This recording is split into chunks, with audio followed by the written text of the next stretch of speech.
Closed captioning for News 12 is brought to you by Kenneth Nugent. From the station that's on your side, this is News 12, First at 5. It is a dreary day out there, and there's more to come as we head into this weekend. Heavy rain, wind, a big drop in temperature, all coming our way. Outside, it is more of the same. Unfortunately, we are ready to see the sun again, but it sounds like we're in store for some storms. We've got our first alert chief meteorologist, Riley Hale, here to tell us what to expect. That's right, guys. These storms are going to start very early tomorrow morning. So between 3 and 7 a.m. Saturday is when we're anticipating this line of strong to possibly even severe storms be rolling through the area. The highest risk for severe weather, mainly south and east of Augusta, but everybody is going to see very windy conditions even once these storms pass tomorrow morning. But the severe threat will be early tomorrow. This could definitely cause a few isolated scattered power outages with the threat for some strong winds, and possibly even a tornado or two cannot be ruled out. Here's a current look at Doppler Max radar. We still have this boundary situated south of us that is keeping temperatures in the 50s this afternoon. We've seen a few showers at times, so just kind of another cool and dreary day. A closer look at the CSRA, though, just kind of cloudy for us. That first batch of rain is now moving north of us, north of Saluda County, so we're kind of in a lull period at the moment. But as we continue into late tonight and as we head past midnight, these storms are going to start working their way into our northern and western counties, most likely around 3 a.m. By around 5 a.m., these storms are now reaching us here in Augusta. And notice the temperatures ahead of this front, getting close to 70 degrees. That is where the severe potential will be, where that warm air is found. Once you're on the backside of these storms, the severe weather threat drops to 0 for you as your temps drop into the 40s and 50s. But a few different threats on the board for us. Let's go to First Alert Meteorologist Anthony Carpino with more on terminology we use for tornadoes. Yeah, Anthony, we know seconds count when there's a tornado warning. What should people actually be on the lookout for first thing in the morning? Yeah, guys. Well, as we continue on through the morning, just starting off where the greatest threat for tornadoes will be, that is going to be in our southern counties especially. So make sure that everyone has their phone charged as we go through this evening. It's going to be happening when most of us are asleep. But one of the things to look out for is a tornado watch. That's going to set us being prepared as we go through the morning. So these watches are something that's going to be issued first, and that's just making sure that you are prepared, you are ready for the potential of tornado warnings. Now, a tornado warning itself is either when we look at radar and we see rotation, or the Weather Service indicates that there could be a tornado on the ground itself. Now, where should you be in your home if you are placed under one of those tornado warnings? Now, you want to get to the lowest floor in your home, that's closest to the ground as you can get, in the most interior room as possible. So a hallway, the stairs, or maybe even an interior closet. Make sure you bring your bike helmet with you, and always make sure that you have some shoes on, because if you do get hit by a tornado, if you have all that debris around you, you do not want to be walking in bare feet. Riley's going to have much more on our tornado threat and our severe threat in general coming up in just a few minutes, guys. Anthony, thanks a lot. A Burke County man charged with murder after the disappearance of a South Carolina mother. A South Carolina grand jury indicting Emmanuel Bedford on both murder and kidnapping charges in the death of Wrdw. The indictment reveals Wrdw's car was found in Aiken County. It had blood in it, and pieces of the bumper were found on Bedford's family's land in Burke County. As Brendan Hamilton reports, the indictment brings some closure for Wrdw's family, but they do have a lot of questions. This pain has become part of my life. It's a pain this family has felt for 6 months. Wrdw, their link, now missing forever.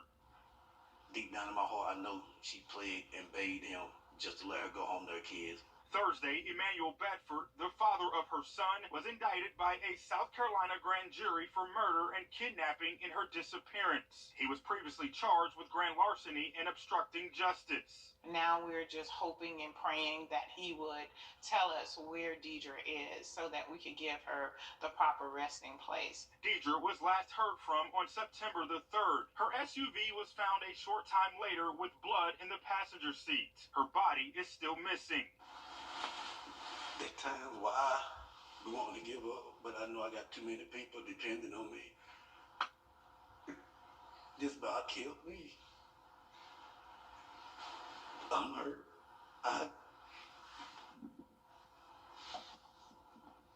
Anger, sadness. We thankful the day that they did upgrade his charges and he's been charged. It's just we'll never have justice because we'll never see our sister again. James Reed says Deidre's 3 kids have not taken the news easily, especially her son. Oh, he came up to me and told me that he's forgetting how his mom's starting to look. But it is the memories, the laughter, the fun they'll hold on to. Deidre will always get everybody together by cooking big old Sunday dinners and bringing everybody together, having us going out, just having a good time. There are plans to create a foundation in honor of Wrdw to help put missing women of color in the spotlight. Emmanuel Bedford will be back in the courtroom during the week of April the 4th. In Ukraine, officials are describing gas prices still climbing today around the Augusta metro area. We're seeing around $4.22 a gallon, about 4 cents higher, not quite that 10-cent jump we saw the day before. Georgia sitting at $4.29 a gallon statewide. South Carolina, the average is $4.08. Construction on the hub for community innovation is nearly done. They tell us the building is expected to be finished next month, but the move-in and the grand opening, that will likely be this summer. The hub is a project to help revitalize and provide resources to the historic Harrisburg and Laney Walker neighborhoods. It'll be the center for several community-based nonprofits and the Boys and Girls Clubs of the CSRA. Dave & Buster's hiring. Check it out. A look from the Sky 12 drone as that gets up and ready to be open here soon and hopefully the next several months. They're looking for bartenders, front desk employees, support technicians, line cooks, lots of other positions, so you can head to their website to apply. Before the pandemic, it was set to open last year, but the start of construction got pushed back because of that. 1 in 4 families need caregivers, but right now hundreds of families in South Carolina are waiting much longer for the help they need. That's according to the state's Respite Coalition. They say some services are delayed up to 8 weeks. The coalition helps hundreds of families every year get a much-needed break from caring for a loved one who's sick or elderly or with a disability. They say other agencies they rely on as part of this process, they're struggling with staffing as well. When you rely on those other agencies to do those background checks, there's a lot of dependence there on what their staffing is, capacity, and there's highs and lows, like in any office. This year, the Respite Coalition rolled out a new registry where families can find available caregivers in their area. Greeting you with a smile, a local nonprofit working to bring a new project to Augusta, Project Happy Water, ahead first at 5. And tomorrow morning is going to be a first alert weather day across the entire area. We'll take a look at those severe storm threats and a very windy weekend coming up just after the break. Okay, another dreary day out there, and unfortunately tomorrow's going to be a little bit worse. Yeah, it sounds like a lot of changes are going to happen just in the next couple of days, Riley. It is. It's a few different hazards on the board for the weekend. We got to worry about storms early tomorrow morning. Then it's going to be windy, and then we got some very frigid temperatures, some of the coldest we've actually seen all season long by Sunday morning. So we do have a first alert weather day in effect starting early tomorrow morning, and this is actually going to stay in effect all the way through Sunday morning for the risk of those temperatures all the way down to the mid to low 20s. So make sure you do have your phones charged up tonight, folks, because the passage of these severe storms tomorrow morning is most likely going to be when a lot of us are asleep. The timing right now is starting around 3 a.m. for our western counties, for us here around Augusta by 5 a.m., and then exiting our eastern areas by around 7 to 8 a.m. tomorrow morning. That'll be round 1 of the rough weather. That'll be the severe storm threat. And then once the storms pass, we are still going to see very gusty conditions throughout all the way through Saturday afternoon, with gusts possibly up to and over 40 miles an hour. With the chance for storms, windy conditions, it could definitely cause a few isolated scattered power outages, and then we have to worry about the freeze. So make sure you are protecting your outdoor plants and pets as well, both Saturday night and Sunday night. Now, the greatest tornado threat is not going to be for us here in Augusta or Aiken or anywhere north of I-20. The best ingredients where that warm, humid, energetic air is going to be found tomorrow morning, highlighted in red here. So if you live in any of those counties highlighted in red, you do need to stay weather aware tonight and make sure you do have a way to receive weather alerts before you do fall asleep tonight. Now, the greatest wind threat is going to be found everywhere. This is when we're going to see very gusty conditions during the day on Saturday all the way through the afternoon, to where those sustained winds can actually be anywhere from 20, 25 miles an hour and then gusting up to 40 at times. Doppler Max radar showing some very light rain in some of our southern counties. This was round 1 that moved through just a few hours ago. The main system that's going to bring us the risk for severe storms late tonight and early tomorrow, still well off towards our west. In this area of low pressure, that's what's going to be developing along that front and and providing a very windy day heading into tomorrow. Let's take a look at it hour by hour. So there's round one moving north of us, just kind of cloudy, dreary heading into this evening with temps generally into the 50s.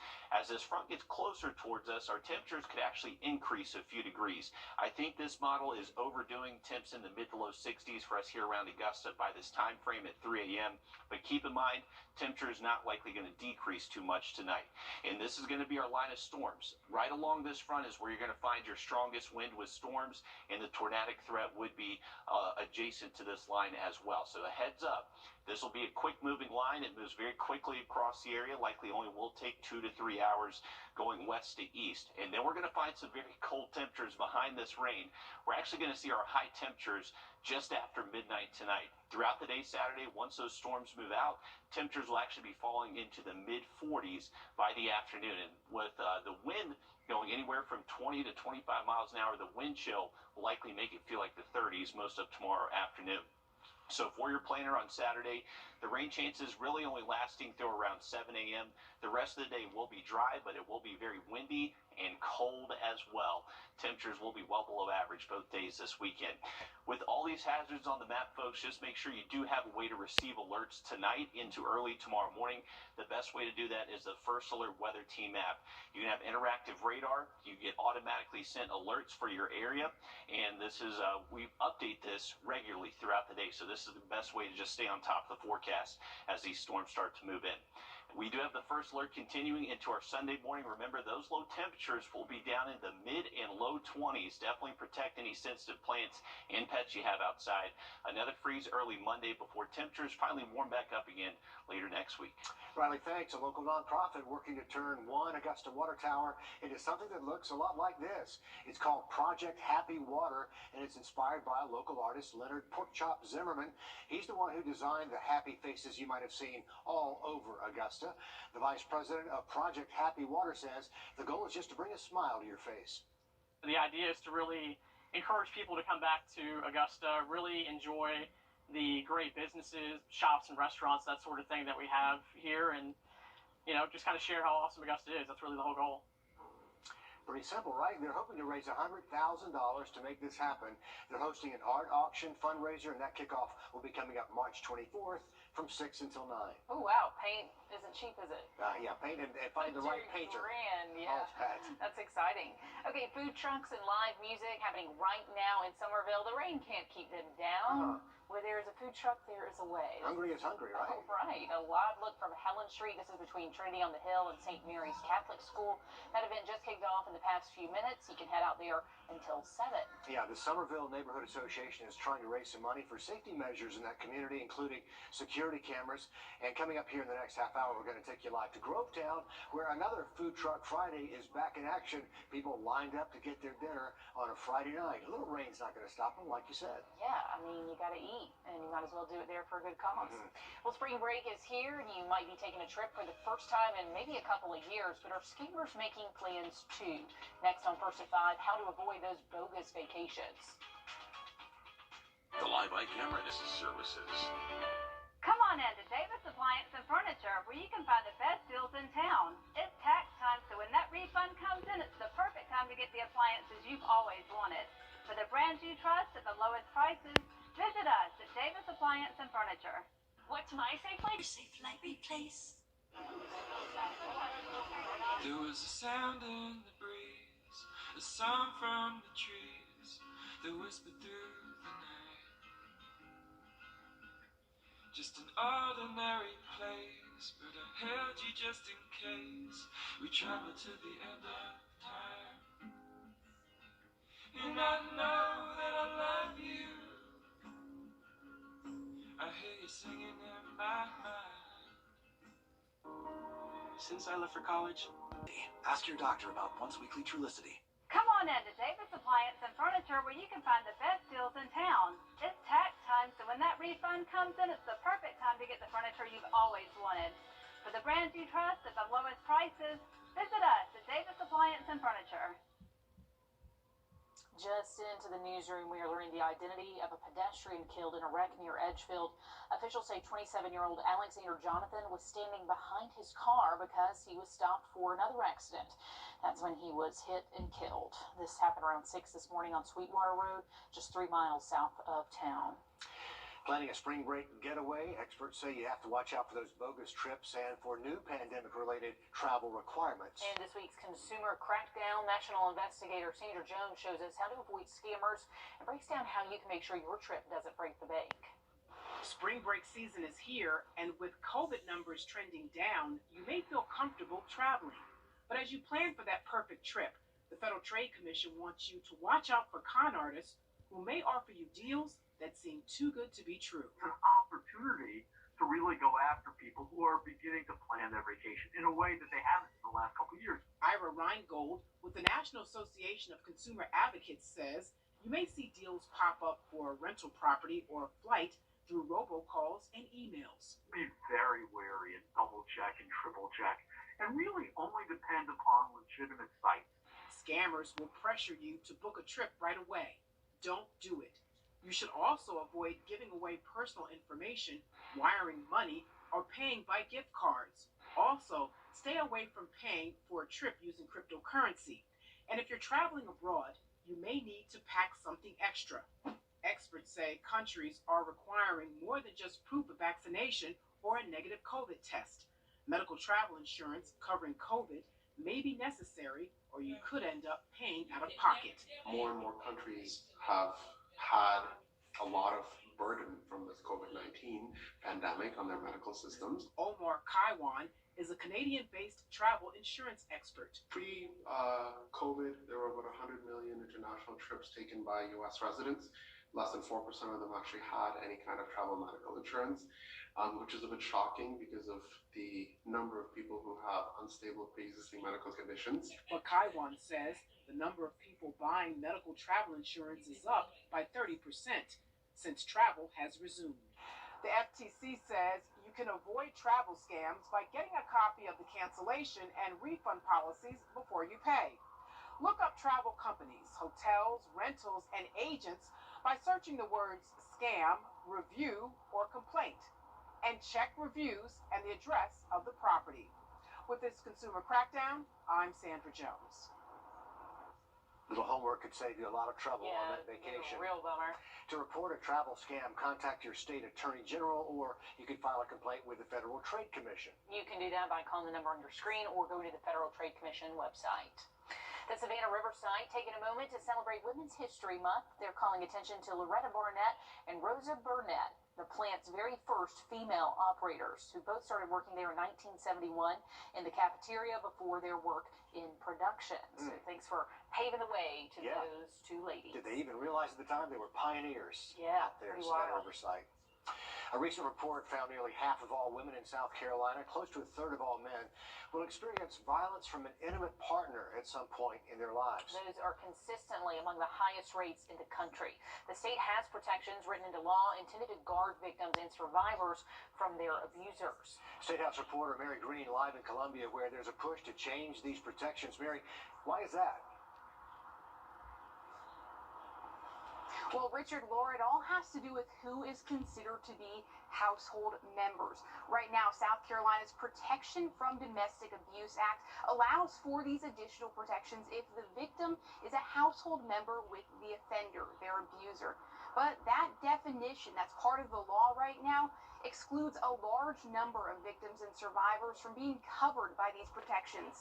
We have a high rate of domestic abuse in the state of South Carolina, and bills like this will only help lower those numbers. South Carolina's Protection from Domestic Abuse Act allows victims and survivors to apply for a court-approved order of protection. That's stronger than a typical restraining order, and it can prohibit any contact between the two people and ban the abuser from owning a gun, among other protections. To qualify, survivors have to be a household member with their abusers, which presently means people who are currently or used to be married, those who share a child, or a woman and a man who currently or used to live together. A bipartisan bill would change that definition so that it includes people who currently are used to live together instead of explicitly a man and a woman, along with those who currently or used to be in a dating relationship together. We think it's a very important step in providing additional protections from intimate partner violence to dating partners, those people who are currently excluded,